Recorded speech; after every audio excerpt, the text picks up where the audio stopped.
Beach FM, locals talking to locals. Bernie Wanden, the Mayor of the Horowhenua. Bernie, good morning and welcome to the program. Hello, John. Nice to hear from you. And here we are in these extraordinary times, the like of which most of us haven't seen before. How are things holding up in the Horowhenua? Look, pretty well, to be honest.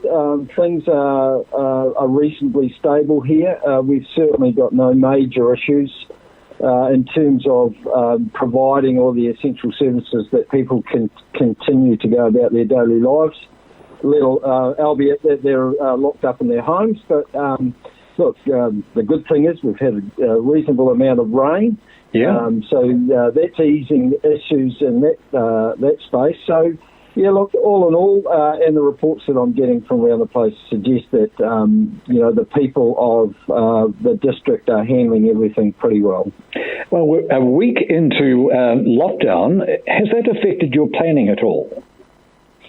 Oh, look, it's changing every day, John. Look, it was only last week that we put out the annual plan document. Little did we know that all the engagement and consultation that we wanted to do has basically come to a grinding halt. Yep. So we are fast trying to find ways that we can engage with the community over that, and looking at ways that, we're probably, what we end up with as an annual plan on June the 30th is going to look quite different from what the draft annual plan was looking like last week. So a lot of decisions coming up then? Well, I think a lot of decisions coming up. As you've probably seen in the press, there's a lot of pressure on local government at the moment to do something about, the hardship that people are facing.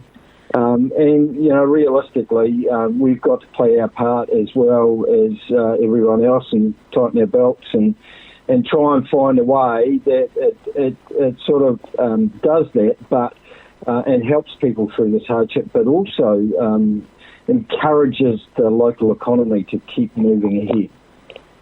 And I saw that your District Council Incident Management Controller, Lisa Slade, put out a statement about the Civil Defence Emergency, the helplines, being able to establish helplines to give the community access to essential household goods.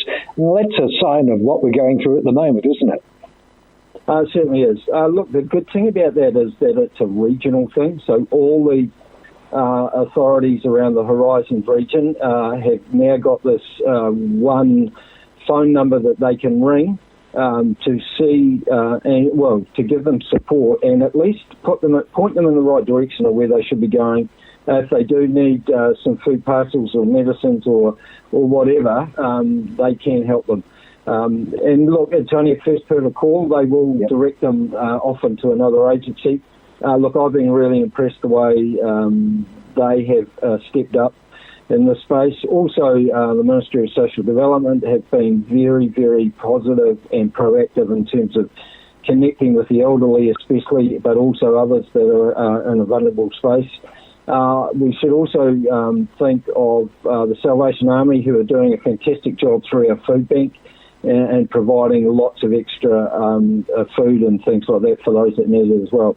So there's a number of people and agencies that are, stepping up big time, thankfully. There's really concern about the people who are delivering the services. Often they are volunteers, and any concern about them putting themselves in harm's way.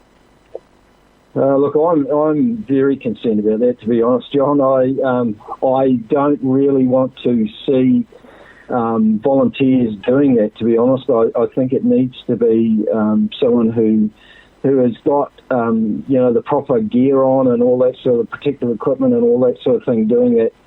We don't want people having to put themselves at risk in this situation. I think it also sends a message that anybody can go out and do this, and I don't think we should be sending that this time. I mean, the continual message for us is to keep within our bubble.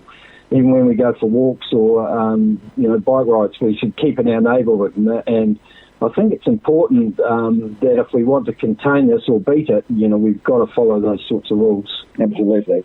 Do you think there's a role for district government, for local government, to be able to coordinate with the various very worthy local volunteer efforts and also make sure that they are proceeding on a firm footing?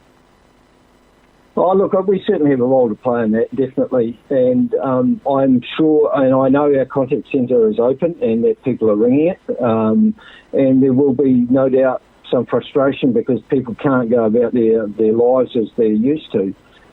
But, we are trying extremely hard to ensure that, regular and essential services are maintained to all our residents right through. So if we can play a part in that, look, I know that we are doing it. And again, the work that a lot of those people are doing is fantastic in that space. And within the council, you're providing many services. Are your central services basically intact and everything getting along as you'd like? They are pretty well. Look, the essential services for us at the moment are definitely water and wastewater.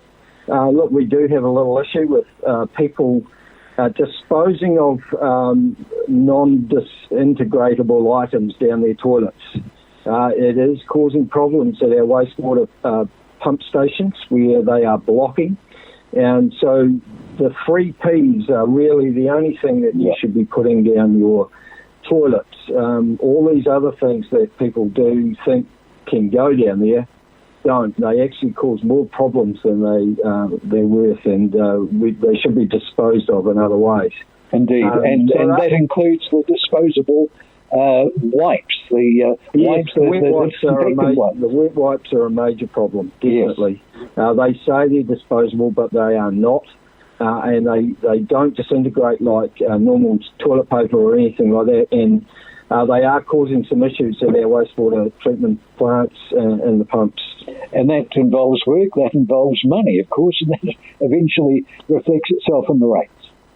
Exactly. And it also exposes staff to more risk of, contracting the virus as well, which we don't want. And the health and safety of your staff must be uppermost in your mind at the moment as well.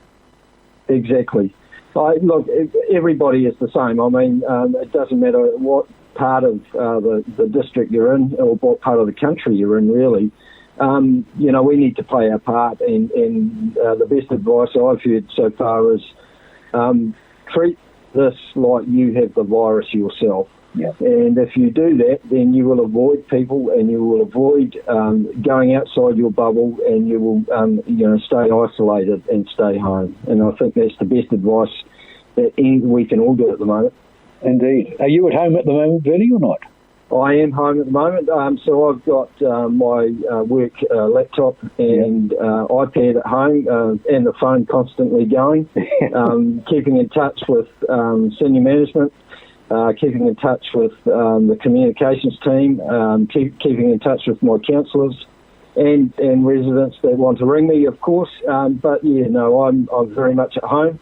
I've found some corners of my section that hadn't seen me for quite some time, which has been good. And I've already got into a couple of books that I've been looking to read for a while, but also just finding time to go for a walk a day and things like that.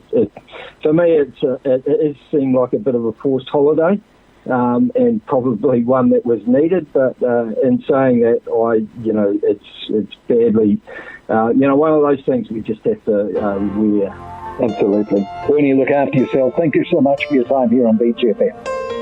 You too, John. 106.3 Beach FM.